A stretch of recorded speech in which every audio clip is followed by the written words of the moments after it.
So, Theresa Wayman, welcome to Rough Trade. Hi, thank you. How are you doing?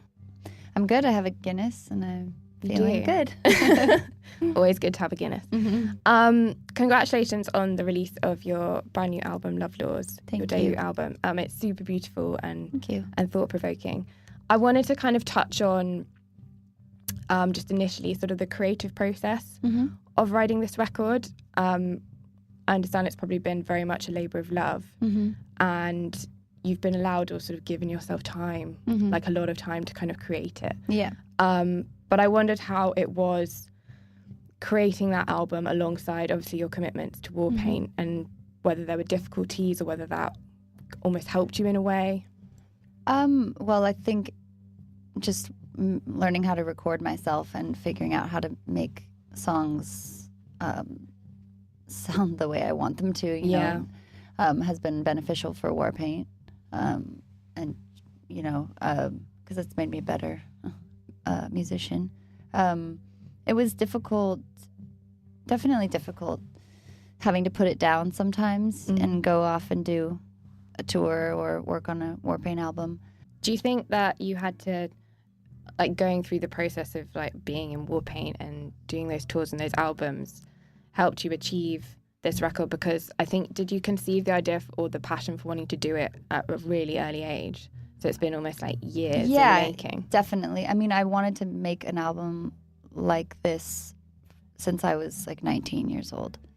And, but I started developing my style in this way in like 2009. And I've just been making songs and bits and bobs, you know, for like since then. I saw a nice quote somewhere, I think, where someone described it as sort of romance in an unromantic age, and that's maybe what you're talking about. I don't know how you feel, whether that's representative in any way. Well, I think that's. I've been watching a lot of old films too, like 1930s, 40s, not 30s, 40s, 50s, more. I just love. There's something that I love about old films and how it's all about romance. They might allude to sex and be a little risque, but for the most part, it's all about this romance. It's very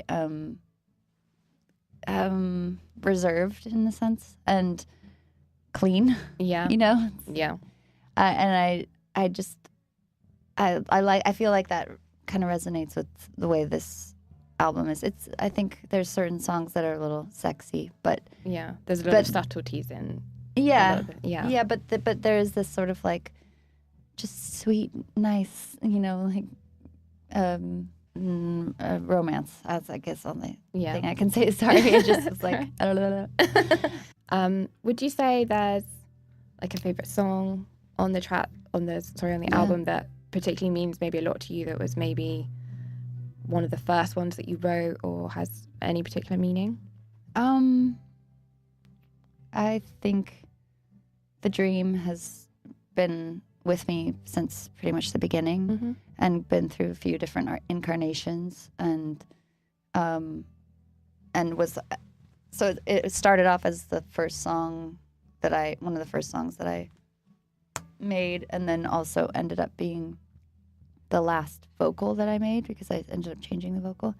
So it's just kind of been there with me the whole time, and taught me about I love the sentiment. It's about unconditional love and being able to be there for each other, even, you know, when someone's really testing you or having a bad day and taking it out on you. I mean, most likely, you know, you're going to respond like with a fuck you and and you're just like, you know, but if you step outside of that moment a little bit and realize that this person's probably like hurting or something, they need you basically. And I think I just like that idea, and I like putting that idea out there. So in light of that, I suppose it would be probably most poignant to play The Dream today. But thank you so much for coming in and talking to us. No problem. And good luck with the rest of this year with your tours. I think you're playing with Warpaint at All Points East. Yeah. Yeah, we're doing Primavera too. Yeah. It's going to be fun. Mm.